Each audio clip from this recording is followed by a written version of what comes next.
नमस्कार विद्यार्थी मित्रांनो, मी कुशल देशपांडे आपल्या सर्वांचं पुन्हा एकदा सहर्ष स्वागत करतो मिशन IES या अकॅडमीमध्ये. मित्रांनो, आपल्याकडे आता नुकताच आयोगाने टाइम टेबल प्रसिद्ध केलेलं आहे आणि या टाइम टेबलनुसार आपल्याकडे 2026 मध्ये सर्व प्रकारच्या परीक्षा या घोषित केलेल्या आहेत आणि याच परीक्षांमध्ये आपल्याला आपल्या RTOची देखील अपेक्षा आहे आणि 100% ती RTO येणार आहे. जर ही RTO येणार आहे तर मित्रांनो आपल्याला त्यासाठी जय्यत तयारी करायची आहे आणि तयारीची सुरुवात ही आत्तापासूनच करायची आहे आणि त्यासाठीच मित्रांनो आपल्याला नेमकं काय काय कव्हर करायचंय हे आपण आपल्या क्लासच्या माध्यमातून उपलब्ध करणार आहोत. मित्रांनो, आपण यशस्वी बॅच ही लॉन्च केलेली आहे ज्याच्यामध्ये लाईव्ह प्लस रेकॉर्डेड फॉर्ममध्ये लेक्चर्स राहणार आहेत. संपूर्ण GS, त्याचप्रमाणे करंट अफेअर, त्याचप्रमाणे मित्रांनो गणित, बुद्धिमत्ता या प्रत्येक विषयांचे.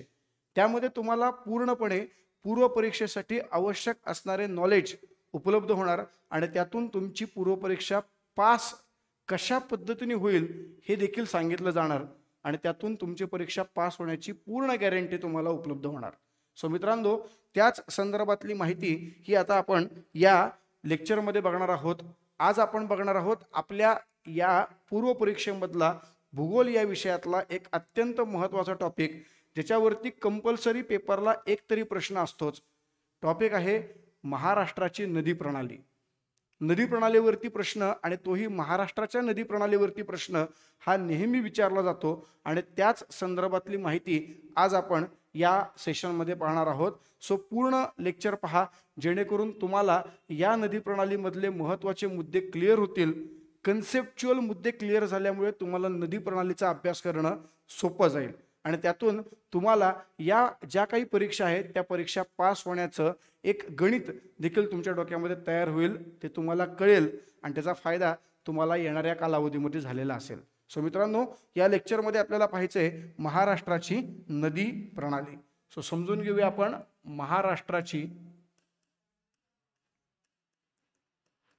महाराष्ट्राची नदी प्रणाली. अत्यंत महत्त्वाचा असा हा टॉपिक आहे मित्रांनो, लक्षात घ्या. डिटेलमध्ये आपल्याला समजून घ्यायचं आहे. आपण ज्या वेळेला महाराष्ट्राची नदी प्रणाली पाहतो त्यावेळेला त्या नदी प्रणालीमध्ये आपल्याला भारताच्या दृष्टीने काही दोन भाग हे पाहायला मिळतात. जसं की लक्षात घ्या मित्रांनो, भारतामध्ये ज्या नद्या आहेत त्या नद्या आपल्याला दोन भागांमध्ये पाहायला मिळतात. एक म्हणजे हिमालयीन नदी आणि दुसरी आहे ती म्हणजे पठारी प्रदेशातली नदी किंवा पठारी नदी. आता हिमालयीन नद्या ज्या आहेत मित्रांनो त्या नद्या असतात पूर्णपणे बारमाही स्वरूपाच्या, परंतु मित्रांनो ज्या पठारी नद्या आहेत त्या मात्र आपल्याला पाहायला मिळतात हंगामी स्वरूपाच्या. आता भारतामध्ये जो उत्तरेकडचा भाग आहे जिथं हिमालय आहे त्या ठिकाणी उगम पावणाऱ्या नद्या वर्षभर प्रवाहित असतात, पण द्वीपकल्पीय पठारी प्रदेशामध्ये उगम पावणाऱ्या नद्या, खास करून पश्चिम घाटामध्ये उगम पावणाऱ्या नद्या या मात्र हंगामी स्वरूपाच्या आपल्याला पाहायला मिळतात. आणि त्या पद्धतीने आपल्याला आपल्या महाराष्ट्रामध्ये म्हणजेच या पठारी भागामध्ये पाहायला मिळणाऱ्या नद्या या देखील पठारी स्वरूपाच्या पाहायला मिळतात. त्यामुळे लक्षात घ्या मित्रांनो, भारतामध्ये ज्या दोन प्रकारच्या नद्या आहेत त्यापैकी पठारी भागातल्या हंगामी नद्या ज्या आहेत या नद्या आपल्याला आपल्या महाराष्ट्रात पाहायला मिळतात. त्यामुळे महाराष्ट्रातल्या नद्यांचा अभ्यास हा पठारी नद्या किंवा हंगामी स्वरूपाच्या नद्या या माध्यमातून आपल्याला करता येतो. ओव्हरऑल भारतामध्ये बारमाही आणि हंगामी दोन्ही प्रकारच्या नद्या आहेत, पण महाराष्ट्रात मात्र नद्या आपल्याला पाहायला मिळतात केवळ आणि केवळ पठारी भागातल्या म्हणजेच हंगामी स्वरूपाच्या.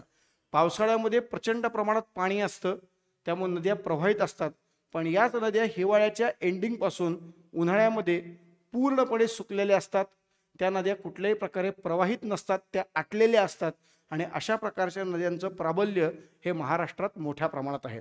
जरी महाराष्ट्रामध्ये नद्या मोठ्या असल्या, भारतातली दुसऱ्या क्रमांकाची नदी महाराष्ट्रात उपलब्ध असली तरी देखील पठारी भागामुळे महाराष्ट्रातल्या नद्यांचं वैशिष्ट्य हे आपल्याला हंगामी स्वरूपाचंच पाहायला मिळतं. याच नदी प्रणालीचा महाराष्ट्राशी निगडीत असणारा जो अभ्यास आहे तो अभ्यास यामध्ये आपल्याला करायचा आहे, ज्याच्यामध्ये आपल्याला काही संकल्पना समजून घ्यायच्यात. त्या संकल्पनांमध्ये एक असणार आहे नदी खोरे दुसरे असणार आहे नदी प्रणाली, नदी प्रणाली किंवा जलप्रणाली व त्याचे प्रकार. त्याचप्रमाणे तिसरा असणार आहे ते म्हणजे नदीची प्राकृतिक रचना, नदीची प्राकृतिक रचना. आणि त्यानंतर आपल्याला पाहायचंय ते म्हणजे महाराष्ट्रातील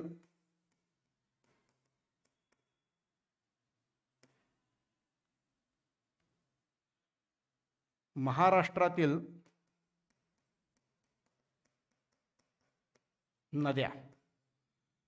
सो या पद्धतीने आपण या नद्यांचा जो अभ्यास आहे तो अभ्यास करणार आहोत 4 मुद्द्यांच्या आधारावरती, ज्यामध्ये सगळ्यात पहिल्यांदा नदी खोरं म्हणजे काय असतं ही संकल्पना आपल्याला समजून घ्यायची आहे. त्यानंतर नदी प्रणाली म्हणजे काय असते ती संकल्पना आपल्याला समजून घ्यायची आणि त्या नदी प्रणालीचे प्रकार आपल्याला अभ्यासायचे. त्याचप्रमाणे मित्रांनो नदीची प्राकृतिक रचना ही देखील आपल्याला समजून घ्यायची आणि त्यानंतर खास आपल्या महाराष्ट्रातल्या महत्त्वाच्या नद्या यांचा अभ्यास देखील आपल्याला करायचा. सो यानुसार नदी प्रणाली जो टॉपिक आहे तो टॉपिक आपल्याला यामध्ये पाहता येतो. याच्यावरती पेपरला प्रश्न कंपल्सरी असतात आणि त्यामुळेच हे सेशन पूर्णपणे समजून घ्या, जेणेकरून तुम्हाला याचा फायदा नक्कीच परीक्षेमध्ये झालेला आपल्याला पाहायला मिळेल. सो मित्रांनो लक्षात घ्या, सगळ्यात पहिल्यांदा आपल्याला समजून घ्यायचं आहे नदी खोरं. तुम्ही अनेक ठिकाणी नदी खोरं असा शब्द ऐकलेला असेल. आता हे जे नदी खोरं आहे हे नदी खोरे म्हणजे नेमकं काय असतं ह्याचा अभ्यास इथं आपल्याला समजून घ्यायचा आहे. लक्षात घ्या, नदी खोरं म्हणजे काय असतं तर नदी खोरं म्हणजे मुख्य नदी, त्या नदीला मिळणारी उपनदी, त्याला मिळणारी सहाय्यक नदी, त्याला मिळणारे ओढे नाले यांनी एकूण सिंचित केलेला जो प्रदेश आहे त्या प्रदेशाला आपण म्हणतो नदी खोरे. यांनी सिंचित केलेला जो प्रदेश आहे मित्रांनो त्याला आपण काय म्हणतो नदी खोरे. त्यामुळे लक्षात घ्या या ठिकाणी नदी खोरे म्हणजे काय तर सिंपल आहे मुख्य नदी, त्याला मिळणारी उपनदी, त्याला मिळणारी सहाय्यक नदी, ओढे नाले या सर्वांनी सिंचित केलेला प्रदेश, या सर्वांनी सिंचित केलेला एकूण प्रदेश किंवा भूप्रदेश म्हणजे नदी खोरे. हे या ठिकाणी आपल्याला समजून घेणं गरजेचं आहे. म्हणजे लक्षात घ्या भीमा नदी ही नगरमधनं वाहत नाही, भीमा नदी ही कुठल्याही प्रकारे धाराशिवमधनं वाहत नाही, भीमा नदी ही बीडमधनं वाहत नाही, भीमा नदी साताऱ्यातनं वाहत नाही. पण तरी देखील नगर असेल, धाराशिव असेल, बीड असेल, सातारा असेल या जिल्ह्यांचा काही भाग हा या नदीच्या खोऱ्यामध्ये येतो. कारण ती मुख्य नदी जरी वाहत नसली तरी पण उपनदी त्या एरियातनं वाहते, त्या उपनदीला मिळणारी सहाय्यक नदी त्या एरियातनं वाहत असते किंवा ओढे नाले हे त्या एरियातनं वाहत असतात. काही ना काहीतरी त्या एरियातनं वाहतं आणि त्या एरियाला सिंचित करण्याचं काम करतं. त्या सगळ्या प्रदेशाला एकंदरीत आपण काय म्हणतो नदी खोरे. आता उदाहरण घ्यायचं म्हटलं तर लक्षात घ्या मित्रांनो या ठिकाणी आपल्याला महाराष्ट्राच्या बाबतीत काय पाहायला मिळतं तर महाराष्ट्राच्या बाबतीत आपल्याला पाहायला मिळतो या ठिकाणी सातमाळ अजिंठा. ओके, आणि खाली इकडे आपल्याला पाहायला मिळतं हरिश्चंद्र बालाघाट. ओके, महाराष्ट्राच्या पठारावरती असणाऱ्या सह्याद्रीच्या या 2 उपरांगा आहेत. उत्तरेकडे सातमाळ अजिंठा आणि दक्षिणेकडे हरिश्चंद्र बालाघाट. आता या दोघांच्या मधनं वाहणारी नदी कुठली आहे तर ती नदी आपल्याला पाहायला मिळते गोदावरी. ओके, मग ही जी गोदावरी आहे ती गोदावरी म्हणजेच मुख्य नदी. गोदावरी नदी म्हणजेच काय मित्रांनो लक्षात घ्या तर मुख्य नदी. बरोबर आहे ना. आता या मुख्य नदीला येऊन मिळणारी एक उपनदी, ही एक उपनदी, ही एक उपनदी, ही एक उपनदी, ही एक उपनदी, ही एक उपनदी. बरोबर आहे. म्हणजे आपण समजा म्हणलं उपनदी तर ती उपनदी या पद्धतीने आपल्याला पाहायला मिळते. बरोबर आहे. सो गोदावरीला उत्तरेकडनं आणि दक्षिणेकडनं म्हणजेच उजव्या साईडने आणि डाव्या साईडनी वेगवेगळ्या प्रकारच्या उपनद्या येऊन मिळतात आणि याच उपनद्यांना येऊन मिळतात कोण, तर याच उपनद्यांना येऊन मिळतात सहाय्यक नद्या. कोण येऊन मिळतं, सहाय्यक नद्या येऊन मिळतात. मग या पद्धतीने या सहाय्यक नद्या आणि त्यांना मिळणारे जे ओढे नाले आहेत, त्यांना मिळणारे जे वेगवेगळ्या प्रकारचे ओढे आहेत, नाले आहेत, अशा सर्वांनी एकत्रित जो प्रदेश सिंचित केलेला आहे त्याला आपण काय म्हणतो, त्याला आपण म्हणतो त्या मुख्य नदीचं खोरं. जसं की गोदावरी फक्त इथनं वाहते, पण या एरियात त्याच्या उपनदीचा भाग आहे, हा देखील उपनदीचा भाग आहे, म्हणजे हा सगळा एरिया कोणामध्ये येतो, तो गोदावरी नदी खोऱ्यामध्ये येतो. सो नदी खोरं म्हणजे काय, तर मुख्य नदी, उपनदी, सहाय्यक नदी, ओढे, नाले यांनी एकत्रित सिंचित केलेला जो प्रदेश आहे त्या प्रदेशाला आपण त्या मुख्य नदीचं खोरं असं मानतो. आणि त्यामुळे या ठिकाणी जर आपण बघितलं तर या ठिकाणी लक्षात घ्या, याला आपण नाव देतो गोदावरी नदी खोरे. काय म्हणतो आपण याला, गोदावरी नदी खोरे. यानुसार नदी खोरे ही संकल्पना आपल्याला पाहायला मिळते. मुख्य नदी, उपनदी, सहाय्यक नदी, ओढे, नाले यांनी सिंचित केलेला जो एकूण भूप्रदेश आहे तो भूप्रदेश म्हणजेच काय मित्रांनो तर नदी खोरे. आणि या पद्धतीने तो नदी खोऱ्याचा भाग आपल्याला या ठिकाणी पाहायला मिळतो की जो अभ्यासणं आपल्यासाठी गरजेचं असतं.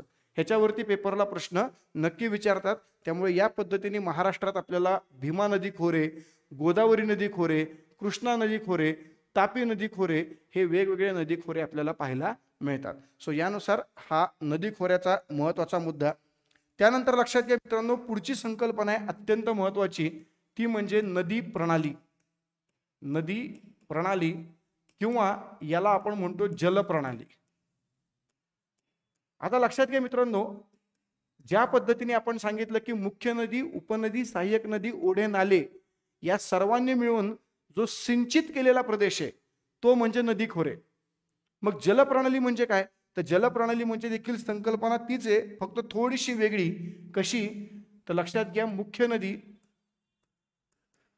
उपनदी, सहाय्यक नदी,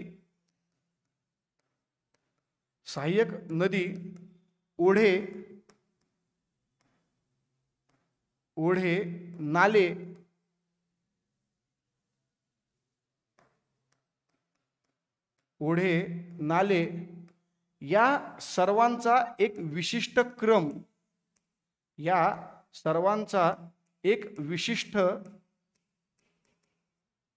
क्रम यालाच आपण काय म्हणतो मित्रांनो, नदी प्रणाली किंवा जलप्रणाली. या सर्वांनी ज्या वेळेला सिंचित केलेला प्रदेश आपण सांगतो त्यावेळेला नदी खोरे, आणि या सर्वांच्या एखादा विशिष्ट क्रम ज्या वेळेला आपण सांगतो त्यावेळेला त्याला आपण काय म्हणतो मित्रांनो, त्याला आपण म्हणतो नदी प्रणाली किंवा जलप्रणाली. आणि त्यामुळे नदी प्रणाली किंवा जलप्रणाली ह्याचे प्रकार आपल्याला पाहायला मिळतात, कारण हा क्रम प्रत्येक मुख्य नदीचा वेगवेगळा असतो. महाराष्ट्रात ज्या काही नद्या आहेत त्या नद्यांचा तिथल्या एरियानुसार आपल्याला हा क्रम वेगवेगळा पाहायला मिळतो. तिथली भूपृष्ठ रचना, तिथलं वातावरण, तिथली वनस्पतीचं आच्छादन, त्याचप्रमाणे मित्रांनो त्या भागामध्ये असणारे भूरूप याच्यावर आधारित त्या भागामध्ये आपल्याला वेगवेगळ्या प्रकारच्या नदी प्रणाली पाहायला मिळतात. त्यामुळे नदी प्रणालीचे प्रकार देखील आपल्याला या ठिकाणी समजून घेणं गरजेचं असतं. सो लक्षात घ्या, मुख्य नदी, उपनदी, सहाय्यक नदी, ओढे, नाले यांचा जो एक विशिष्ट क्रम आहे सगळ्याचा मिळून त्याला आपण या ठिकाणी काय म्हणतो मित्रांनो, तर नदी प्रणाली किंवा जलप्रणाली. या नदी प्रणाली किंवा जलप्रणालीचे काही प्रकार आपल्याला पाहायला मिळतात. ते प्रकार कोणकोणते आहेत तर लक्षात घ्या, या नदी प्रणाली किंवा जलप्रणालीचा सगळ्यात पहिला प्रकार आहे तो म्हणजे वृक्षाकार जलप्रणाली. आता सिंपल आहे, नावातच आहे मित्रांनो. बघा, ज्या वेळेला तुम्हाला मुख्य नदी, उपनदी, सहाय्यक नदी, ओढे, नाले यांचा जो विशिष्ट क्रम आहे तो क्रम हा वृक्षाप्रमाणे पाहायला मिळतो, त्यावेळेस त्याला आपण म्हणतो वृक्षाकार जलप्रणाली. ज्याच्यामध्ये सिंपल आहे मित्रांनो, लक्षात घ्या, सिच्युएशन अशा पद्धतीने असते.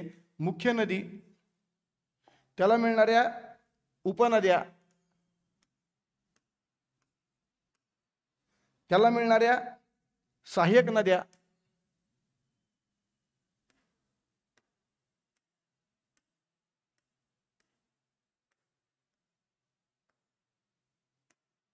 या पद्धतीने मित्रांनो आपल्याला त्या ठिकाणी एक मुख्य झाडाची फांदी, बाकीच्या फांद्या आणि त्याला वेगवेगळ्या बाकीचे फांद्या, अशा पद्धतीने एक झाडाप्रमाणे ती रचना पाहायला मिळते आणि त्यालाच आपण म्हणतो वृक्षाकार जलप्रणाली. ही जी वृक्षाकार जलप्रणाली मित्रांनो, ही जलप्रणाली आपल्याला पुणे जिल्ह्यामध्ये, खास करून पुणे जिल्ह्यात भीमा नदी खोऱ्यामध्ये पाहायला मिळते. भीमा नदी खोरे यामध्ये आपल्याला पाहायला मिळते. जर आपल्याला विचारलं की वृक्षाकार जलप्रणाली कोणत्या नदी खोऱ्यामध्ये पाहायला मिळते, तर ती भीमा नदी खोऱ्यामध्ये, आणि ती देखील खास करून पुणे जिल्ह्याच्या भागातच. कारण त्या ठिकाणी तुम्हाला वेगवेगळ्या प्रकारे भीमेला मिळणाऱ्या उपनद्या, सहाय्यक नद्या, ओढे, नाले हे वेगवेगळ्या प्रकारे उपलब्ध असतात. ह्याचं एक्झाम्पल घेतलं तर लक्षात घ्या मित्रांनो, मुख्य नदी भीमा, त्याला मिळणारी उपनदी मुळा मुठा. मुळा वेगळी, मुठा वेगळी. मुळा मुठाचा संगम त्याला मिळतो, पण मुळा वेगळी, मुठा वेगळी. मग या मुठ्याला मिळणारी आंबी नदी, या मुठ्याला मिळणारी कुठली नदी आहे? आंबी नदी आहे. आणि त्यामुळे लक्षात घ्या, एक सहाय्यक, दुसरी उपनदी, तिसरी मुख्य नदी, आणि त्यांना मिळणारे ओढे, नाले, असं सगळं ज्याचा क्रम हा आपल्याला वृक्षाकार पद्धतीने पाहायला मिळतो. त्याला नाव देतो आपण वृक्षाकार जलप्रणाली. त्यानंतर मित्रांनो पुढची जी जलप्रणाली आहे ती आपल्याला पाहायला मिळते, लक्षात घ्या, समांतर जलप्रणाली. समांतर जलप्रणाली. आता ही जी समांतर जलप्रणाली आहे मित्रांनो, ही जलप्रणाली साधारणपणे आपल्याला कशी पाहायला मिळते, तर या नद्या एकमेकांना समांतर वाहतात, पॅरलल वाहतात, पण त्या शेवटपर्यंत एकमेकांना मिळत नाहीत. कारण तिथल्या जमिनीचा उतारा हा एकाच दिशेने आपल्याला पाहायला मिळतो. त्याला आपण समांतर जलप्रणाली म्हणतो. जसं की लक्षात घ्या, या ठिकाणी आपल्याला प्रत्येकाला माहिती आहे सह्याद्री पर्वत आहे, आणि हा जो सह्याद्री पर्वत आहे, या सह्याद्री पर्वताच्या साधारणपणे पश्चिमेला नद्या अशा सरळ वाहतात, आणि त्याच्या पूर्वेला देखील नद्या अशा पद्धतीने सरळ वाहतात. आणि या नद्या कुठल्याही प्रकारे शेवटपर्यंत एकमेकांना महाराष्ट्रात मिळत नाही, आणि म्हणून या नदी प्रणालीला आपण काय म्हणतो? समांतर जलप्रणाली. जसं की याच्यामध्ये काय मित्रांनो, जसं की याच्यामध्ये लक्षात घ्या, कोकणातल्या नद्या, कोकणातील नद्या आणि पठारावरील नद्या, या दोन्ही प्रकारच्या ज्या नद्या आहेत त्या नद्या समांतर जलप्रणालीमध्ये आपल्याला पाहायला मिळतात. एक कोकणातली नदी आणि दुसरी काय, तर ती आपल्याला पठारावरची नदी. त्यामुळे समांतर जलप्रणालीमध्ये असणाऱ्या ज्या नद्या आहेत त्या नद्या कोणकोणत्या, तर त्या नद्या कोकणातील व पठारावरील नद्या. ओके, तर या नद्या आपल्याला समांतर जलप्रणालीमध्ये पाहायला मिळतात. मग कोकणातल्या नद्यांमध्ये लक्षात घ्या, आपल्याला माहितीच आहे सावित्री, उल्हास, वैतरणा, तेरेखोल,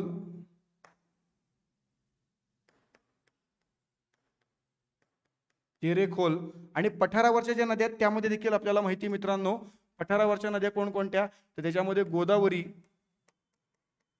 भीमा, त्याचप्रमाणे कृष्णा. महाराष्ट्रासाठी या ज्या काही जलप्रणाली आहेत त्या आपल्याला पाहायला मिळतात समांतर स्वरूपातल्या जलप्रणाली. मग लक्षात घ्या, एक प्रकार वृक्षाकार, दुसरा प्रकार आपल्याला पाहायला मिळतो समांतर जलप्रणालीचा. मग तिसरा प्रकार देखील याच्यामध्ये आपल्याला पाहायला मिळतो. तो तिसरा प्रकार लक्षात घ्या कोणता आहे. तिसरा प्रकार आपल्याला पाहायला मिळतो याच्यामध्ये केंद्र त्यागी. काय? केंद्र त्यागी जलप्रणाली. आता या ठिकाणी मित्रांनो नावातच सगळ्या गोष्टी दिलेल्या आहेत. केंद्र त्यागी याचा अर्थ काय, तर सिंपल आहे. तुम्ही ज्या वेळेला ह्याचं नाव पाहतात त्यावेळेला तुम्हाला कळतं एका केंद्रामध्ये उगम होतो आणि त्यानंतर त्या केंद्राचा त्याग करणाऱ्या आणि वेगवेगळ्या दिशांना प्रवाहित होणाऱ्या नद्या, त्याला आपण म्हणतो केंद्र त्यागी जलप्रणाली. ही जलप्रणाली खास करून महाबळेश्वर या एका ठिकाणी आपल्याला पाहायला मिळते. ज्या महाबळेश्वर मध्ये लक्षात घ्या अशा पद्धतीने उंच भूप्रदेश, आणि या उंच भूप्रदेशामध्ये उगम पावणाऱ्या नद्या, ज्याच्यामध्ये एक नदी, दुसरी, तिसरी, चौथी आणि पाचवी अशा प्रकारच्या या नद्या तुम्हाला पाहायला मिळतात. मग लक्षात घ्या, या ठिकाणी तुम्हाला काय पाहायला मिळतं, तर हा जो भाग आहे, हा भाग म्हणजे सह्याद्री पर्वत, बरोबर आहे. हा जो आहे याला आपण नाव देऊया सह्याद्री पर्वत. आणि या सह्याद्री पर्वतावरती मग आपल्याला पाहायला काय मिळतं, तर या सह्याद्री पर्वतावरती आपल्याला पाहायला मिळतं या ठिकाणी गायत्री, या ठिकाणी सावित्री, या ठिकाणी कृष्णा, कृष्णा, त्यानंतर वेण्णा आणि कोयना. अशा प्रकारे एकाच ठिकाणी उगम पावणाऱ्या पण 4 वेगवेगळ्या ठिकाणी प्रवाहित होणाऱ्या नद्या, त्यांना आपण म्हणतो केंद्र त्यागी जलप्रणाली. आणि ही जलप्रणाली आपल्याला कुठे पाहायला मिळते, तर ही आपल्याला पाहायला मिळते महाबळेश्वर या ठिकाणी. महाबळेश्वर 5 नद्यांचा उगम. ओके, 5 नद्यांचा उगम या ठिकाणी झालेला आपल्याला पाहायला मिळतो. आणि मग या 5 नद्या ज्या आहेत त्या वेगवेगळ्या एरियामध्ये प्रवाहित होतात. जसं की या 3 नद्या प्रवाहित होतात पूर्वेकडे आणि या 2 नद्या प्रवाहित होतात पश्चिमेकडे. अशा पद्धतीने एकाच ठिकाणी उगम पावतात आणि त्या केंद्राचा त्याग करून त्या नद्या प्रवाहित होतात. म्हणून त्याला आपण नाव देतो केंद्र त्यागी जलप्रणाली, जी आपल्याला महाबळेश्वर या ठिकाणी पाहायला मिळते. त्यानंतर सर्वात शेवटची आणि चौथी जलप्रणाली, त्याला आपण नाव देतो अनिश्चित जलप्रणाली. अनिश्चित जलप्रणाली. आता लक्षात घ्या, अनिश्चित जलप्रणाली म्हणजे अशी जलप्रणाली की ज्या ठिकाणी नदी नेमकी उगम कुठं पावते आणि नेमकी तिचं मुख कुठं आहे हे आपल्याला कळत नाही. म्हणजे नदी सुरू कुठनं होते आणि नदीचा शेवट कुठं झालेला आहे हे आपल्याला काहीच क्लिअर होत नाही. अशा ठिकाणी आपण त्याला म्हणतो अनिश्चित जलप्रणाली. म्हणजे तिथं निश्चित असं सांगता येत नाही की इथंच उगम होतो आणि इथंच मुख आहे, निश्चित काहीच सांगता येत नाही. अशा ठिकाणाला आपण म्हणतो अनिश्चित जलप्रणाली. मग याच्यामध्ये लक्षात घ्या मित्रांनो, याच्यामध्ये तुम्हाला काय पाहायला मिळतं, तर या ठिकाणी एक तलाव आहे, या ठिकाणी एक तलाव आहे. ओके, या 2 तलावांच्या दरम्यान, तलाव म्हणा किंवा सरोवर म्हणा, अशा ठिकाणी वाहणारी जी नदी आहे ती नदी लक्षात घ्या इकडून इकडे जाते, बरोबर आहे. मग आता त्या नदीचा प्रवाह नेमका या भागातून या भागात आहे का या भागातून या भागात आहे, तुम्ही निश्चित काहीच सांगू शकत नाही. नेमका उगम इथं आहे का नेमकं मुख इथं आहे, तुम्हाला काहीच कळत नाही. त्यामुळे त्याला आपण म्हणतो अनिश्चित स्वरूपाची जलप्रणाली, जी आपल्याला मोठ्या प्रमाणात कुठं पाहायला मिळते, तर ती आपल्याला पाहायला मिळते भंडारा आणि गोंदिया या पट्ट्यात. भंडारा गोंदिया मध्ये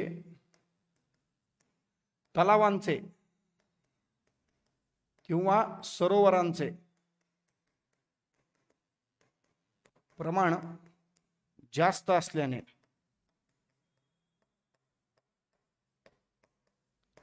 हे पाहायला मिळते.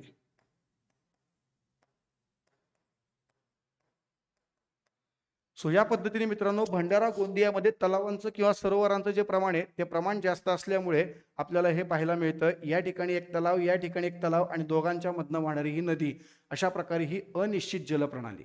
सो या पद्धतीने मित्रांनो, महाराष्ट्रात सापडणाऱ्या 4 प्रकारच्या जलप्रणाली, ज्यामध्ये एक वृक्षाकार जलप्रणाली आपण पाहिली. त्यानंतर मित्रांनो आपण पाहिली ती कुठली, तर समांतर जलप्रणाली. त्यानंतर आपण पाहिली मित्रांनो केंद्र त्यागी जलप्रणाली आणि त्यानंतर आपण पाहिली अनिश्चित स्वरूपाची जलप्रणाली. त्यानंतर मग मित्रांनो लक्षात घ्या, पुढचा मुद्दा येतो तो नदीची प्राकृतिक रचना. आता नदीची प्राकृतिक रचना हा एक खूप महत्त्वाचा इंटरेस्टिंग मुद्दा आहे, तो देखील आपल्याला या ठिकाणी समजून घ्यायचा आहे. नदीची प्राकृतिक रचना, नदी ज्या पद्धतीने प्रवाहित होत असते त्या पद्धतीने नदी वेगवेगळ्या एरियामध्ये वेगवेगळ्या प्रकारचे भूरूप तयार करते. तिथला भूप्रदेश, तिथल्या भूप्रदेशाचा उतार, तिथं असणारं पाण्याचं प्रमाण, त्याचप्रमाणे मित्रांनो तिथं असणारा उतार, याच्यावर अवलंबून नदी ही प्रवाहित होत असते. आणि नदी प्रवाहित होताना वेगवेगळ्या प्रकारचे भूरूप तयार करते. त्यालाच आपण एकंदरीत काय म्हणतो, तर नदीची प्राकृतिक रचना. कुठल्याही प्रकारच्या नदीची प्राकृतिक रचना ज्याच्यामध्ये नदी कोणती पण घ्या ती याच पद्धतीने प्रवाहित होते हे ठरलेलं असतं. त्यामुळं त्या नदीची प्राकृतिक रचना इथं समजून घ्यायची की जी सगळ्या नद्यांना लागू होत असते, कुठल्याही एका नदीची ती प्राकृतिक रचना नसते, हे इथं आपल्याला लक्षात घेणं गरजेचं आहे. सो लक्षात घ्या, याचा अभ्यास करताना सगळ्यात पहिल्यांदा सगळ्यात महत्त्वाचा मुद्दा तो म्हणजे या ठिकाणी असणारं सह्याद्री पर्वत, त्यानंतर लक्षात घ्या या ठिकाणी असणारा पठार, आणि त्यानंतर मित्रांनो पुढे आपल्याला पाहायला मिळणारा मैदानी प्रदेश. ओके, आणि त्याच्यानंतर मग आपल्याला पाहायला मिळणारा काय, तर आपल्याला पाहायला मिळणारा समुद्र. ओके ओके, सो हा आहे समुद्र. क्लिअर आहे. त्याच्यानंतर लक्षात घ्या या ठिकाणी आपल्याला पाहायला मिळतं काय, तर मैदान. या ठिकाणी आपल्याला पाहायला मिळतं लक्षात घ्या पठार, आणि या ठिकाणी आपल्याला पाहायला मिळतं काय, तर लक्षात घ्या मित्रांनो पर्वत. तर अशा पद्धतीने कुठल्याही प्रकारे जी नदी असते ती नदी या माध्यमातून काय होत असते, तर प्रवाहित झालेली आपल्याला पाहायला मिळते. मग लक्षात घ्या त्याच्या प्रवाहासाठी आपल्याला साधारणपणे या पद्धतीच्या गोष्टी पाहायला मिळतात. मग कशा, तर बघा ही नदी आहे, जी नदी या भागातनं उगम पावते, जोरदार उतारावरनं खाली येते, तिथून ती सरळ वाहते, त्यानंतर ती नदी मैदानामध्ये येते आणि मैदानातून ती नदी समुद्राला मिळते. क्लिअर आहे ना. अशा पद्धतीने ही जी नदी आहे ती नदी आपल्याला पाहायला मिळते. मग ही जी नदी आहे ती या पद्धतीने प्रवाहित झालेली पाहायला मिळते, ज्यात या भागात तिला वेगवेगळ्या प्रकारच्या उपनद्या येऊन मिळालेल्या पाहायला मिळतात. ठीक आहे ना, वेगवेगळ्या प्रकारच्या उपनद्या या ठिकाणी पाहायला मिळतात तिला. ओके, आता या ठिकाणी मात्र उपनद्यांचं प्रमाण कमी असतं आणि त्यामुळे या ठिकाणी तुम्हाला या मुख्य नदीपासून अनेक वितरिका तयार झालेल्या पाहायला मिळतात. अनेक वितरिका तयार झालेल्या पाहायला मिळतात, ज्या साधारणपणे त्रिकोणाकृती असतात. मग आता लक्षात घ्या याच्याबद्दलची माहिती आपल्याला समजून घ्यायची आहे वन बाय वन. आता लक्षात घ्या मित्रांनो, सगळ्यात पहिली गोष्ट म्हणजे काय, तर जिथं उगम होतो ते पर्वताचं ठिकाण, जिथं आपल्याला पाहायला मिळतं नदीचं उगमस्थान. नदीचं उगमस्थान. आता या उगमस्थानावरती लक्षात घ्या उतार कसा आहे, तर उतार असतो तीव्र. तीव्र उतारामुळे लक्षात घ्या नदीचा जो वेग आहे तो वेग हा देखील आपल्याला कसा पाहायला मिळतो, तीव्र स्वरूपाचा. वेग तीव्र आहे म्हणजे वहन क्षमता ही देखील आपल्याला तीव्र पाहायला मिळते. आणि या ठिकाणी नदी मोठ्या प्रमाणामध्ये जी क्रिया करते ती क्रिया आपल्याला पाहायला मिळते, लक्षात घ्या क्षरण क्रिया. क्षरण क्रिया 100%. ओके, या ठिकाणी नदीचा जो प्रवाह आहे हा प्रवाह आपल्याला पूर्णपणे अरुंद स्वरूपाचा पाहायला मिळतो. ओके, आणि या ठिकाणी नदी जी क्षरण क्रिया करते त्या क्षरण क्रियेतनं वेगवेगळे भूरूप तयार होतात. त्या भूरूपांमध्ये लक्षात घ्या आपल्याला पाहायला मिळते दरी, आपल्याला पाहायला मिळतात धबधबे. ओके, काय पाहायला मिळतं आपल्याला, दरी पाहायला मिळते, आपल्याला धबधबे पाहायला मिळतात. हे मोठ्या प्रमाणात आपल्याला पाहायला मिळतं नदीच्या उगमाकडच्या भागामध्ये, जिथं नदीचं काय आहे उगमस्थान आहे. त्यानंतर मग नदीचा मधला टप्पा तयार होतो, ज्यामध्ये लक्षात घ्या मधले स्थान म्हणजे पठारी भाग. आता जो पठारी भाग आहे जिथं मधले स्थान आहे त्या ठिकाणी तुम्हाला जो उतार पाहायला मिळतो तो उतार कसा पाहायला मिळतो, लक्षात घ्या तर मध्यम उतार. वेग हा देखील तुम्हाला मध्यम पाहायला मिळतो. त्याचप्रमाणे वहन क्षमता ही देखील तुम्हाला कशी पाहायला मिळणार, या ठिकाणी मध्यम स्वरूपाची पाहायला मिळणार. त्याचप्रमाणे लक्षात घ्या या ठिकाणी तुम्हाला क्षरण क्रिया 50% आणि संचयन क्रिया ही तुम्हाला 50% पाहायला मिळते. म्हणजे इथं फक्त क्षरणच होतं का, तर नाही, क्षरण आणि संचयन दोन्ही होतं. आणि मग या ठिकाणी तुम्हाला जो प्रवाह पाहायला मिळतो तो प्रवाह रुंद स्वरूपाचा पाहायला मिळतो, कारण या ठिकाणी वेगवेगळ्या प्रकारच्या उपनद्या मुख्य नदीला येऊन मिळतात आणि त्या उपनद्यांच्या पाण्याच्या प्रवाहामुळे मुख्य नदीतलं पाणी वाढतं आणि त्यामुळे त्याचा प्रवाह रुंद स्वरूपाचा पाहायला मिळतो. मग या ठिकाणी आपल्याला पाहायला मिळतं क्षरण क्रियेमुळे मोठ्या प्रमाणात आपल्याला पाहायला मिळतात नागमोडी वळणं. त्याचप्रमाणे मित्रांनो आपल्याला या ठिकाणी संचयन क्रियेमुळे पाहायला मिळतात मोठ्या प्रमाणामध्ये पूर मैदानं. पूर मैदानं. तर अशा प्रकारे हा नदीचा मधला भाग आणि त्याच्यानंतर मग येतो नदीचा सगळ्यात शेवटचा भाग म्हणजेच मैदानी प्रदेश. मग हा मैदानी प्रदेश म्हणजेच नदीचा मुखाकडचा भाग, मुखाचे स्थान. आता मुखाकडचा जो भाग आहे मित्रांनो, याचा जर आपण विचार केला तर या ठिकाणी लक्षात घ्या, जो मंद उतार म्हणजे उतार जो आहे तो उतार कसा असणार आहे तर मंद. त्यामुळे जो वेग आपल्याला पाहायला मिळतो तो देखील कसा पाहायला मिळतो, मंद स्वरूपाचा. त्यामुळे लक्षात घ्या, जी वहन क्षमता आहे ती वहन क्षमता ही कमी असते. त्याचप्रमाणे लक्षात घ्या, या ठिकाणी तुम्हाला क्षरणक्रिया 0% आणि संचयन क्रिया ही 100% पाहायला मिळते. ओके. मग या ठिकाणी जो प्रवाह आहे हा प्रवाह रुंद स्वरूपाचा आपल्याला पाहायला मिळतो. त्याचप्रमाणे विशेष आणि महत्त्वाची गोष्ट लक्षात घ्या, इथं क्षरण 0% आणि संचयन 100%, म्हणून वरून जो काही गाळ वाहून आणलेला आहे तो सगळा गाळ या भागात साचवला जातो आणि त्यामुळे त्या ठिकाणी तयार होतात वेगवेगळ्या प्रकारचे त्रिभुज प्रदेश. अशा पद्धतीने आपल्याला नदीची प्राकृतिक रचना जी आहे ती प्राकृतिक रचना पाहायला मिळते. पठारावरती किंवा कोणत्याही ठिकाणी नद्या ज्या काही आपल्याला पाहायला मिळतात त्या नद्या याच पद्धतीने प्रवाहित झालेल्या आपल्याला पाहायला मिळतात. त्याची एकंदरीत ही प्राकृतिक रचना पर्वतीय भाग, पठारी भाग आणि मैदानी भाग या पद्धतीने आपल्याला पाहायला मिळते. आणि कोणती नदी या 3 भूरूपांचा प्रवास करूनच समुद्राला मिळते हे देखील लक्षात घेणं आपल्याला गरजेचं आहे. सो या पद्धतीने नदीची प्राकृतिक रचना जी खूप गरजेची आहे, कारण याच्यावरती पेपरला प्रश्न अनेकदा विचारले गेलेले आहेत. म्हणूनच एकदम विशिष्ट पेनांचा आणि कलरचा वापर करूनच तुम्हाला इथं सांगितलेलं आहे, जेणेकरून ते लक्षात ठेवायला आणि समजून घ्यायला तुम्हाला सोपं जाईल. कुठल्याही प्रकारचा प्रॉब्लेम त्यामध्ये समजून घेताना तुम्हाला येणार नाही. अशा पद्धतीने ही नदीची प्राकृतिक रचना आपल्याला पाहायला मिळते. आणि मग यानंतर येतो तो सगळ्यात शेवटचा पार्ट यामधला नदीच्या टॉपिक मधला, तो आहे महाराष्ट्रातील नदी प्रणाली. सो लक्षात घ्या, महाराष्ट्रातील नदी प्रणाली किंवा महाराष्ट्रातील जलप्रणाली.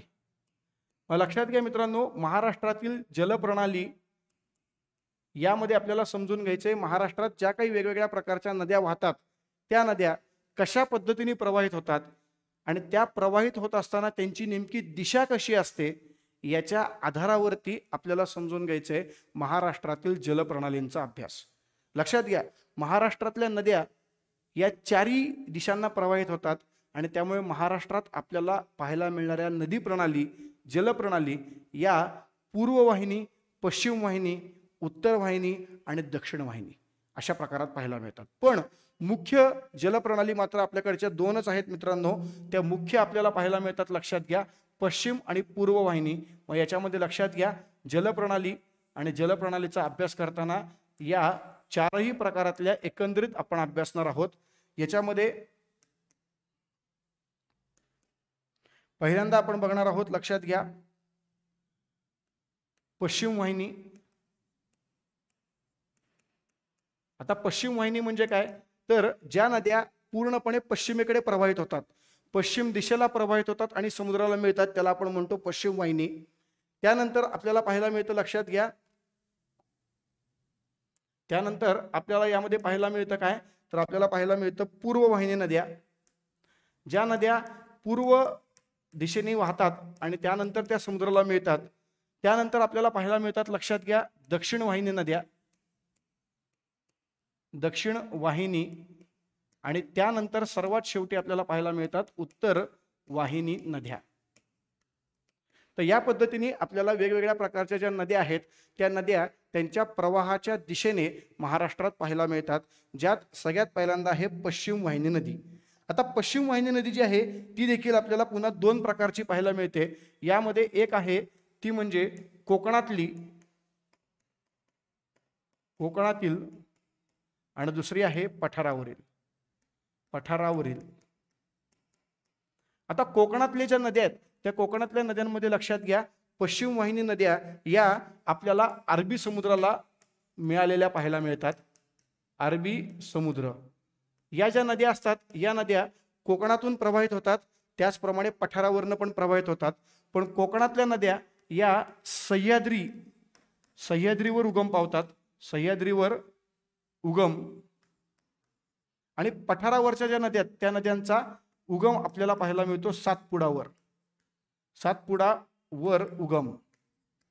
ओके, त्यामुळे लक्षात घ्या, पश्चिम वाहिनी नद्या ज्या अरबी समुद्राला मिळतात त्या कोकणातल्या ज्या सह्याद्रीवरती उगम पावतात आणि पठारावरच्या त्या सातपुडावर उगम पावतात.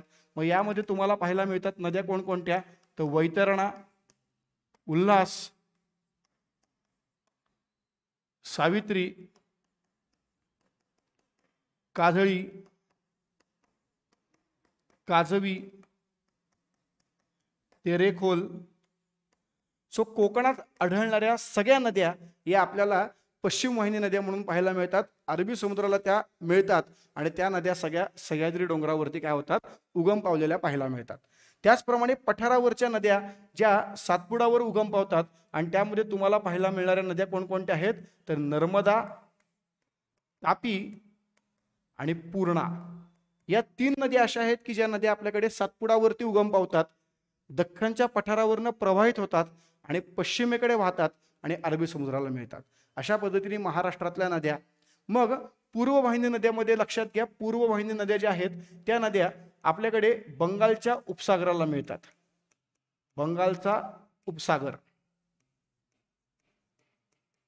ओके, बंगालच्या उपसागराला मिळतात आणि या सगळ्या प्रकारच्या ज्या नद्या आहेत त्या नद्या आपल्याला पाहायला मिळतात सह्याद्रीवरती उगम पावणाऱ्या, सह्याद्रीवर उगम.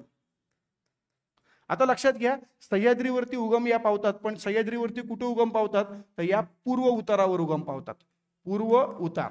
क्लिअर आहे ना. या नद्या देखील सह्याद्रीवर उगम पावतात, पण कुठं पावतात, तर पश्चिम उतारावरती, पश्चिम उतारावर. सो या नद्या पश्चिम उतारावर उगम पावतात म्हणून पश्चिमेकडे वाहतात, सह्याद्रीच्या पूर्व उतारावर उगम पावतात म्हणून पूर्वेकडे वाहतात. सो या पद्धतीने या नद्या ज्या आहेत त्या नद्यांमध्ये एक ती गोदावरी, त्याचप्रमाणे दुसरी आहे भीमा, तिसरी आहे कृष्णा. ठीक आहे, या नद्या या पद्धतीने आपल्याला पूर्व वाहिनी नद्या पाहायला मिळतात. त्याचप्रमाणे तिसरी आहे पैनगंगा, सह्याद्रीच्या उपरांगांवरती उगम पावते आणि पूर्वेकडे प्रवाहित होते. अशा पद्धतीने पूर्व वाहिनी नद्या. मग दक्षिण वाहिनी नद्या ज्या आहेत या नद्या अत्यंत महत्त्वाच्या नद्या. लक्षात घ्या मित्रांनो, या नद्या गोदावरीला मिळतात, गोदावरीला मिळतात. डायरेक्ट समुद्राला मिळतात का, तर नाही, गोदावरीला मिळतात. आणि या नद्या ज्या आहेत त्या सातपुडावर उगम पावतात, सातपुडावर उगम.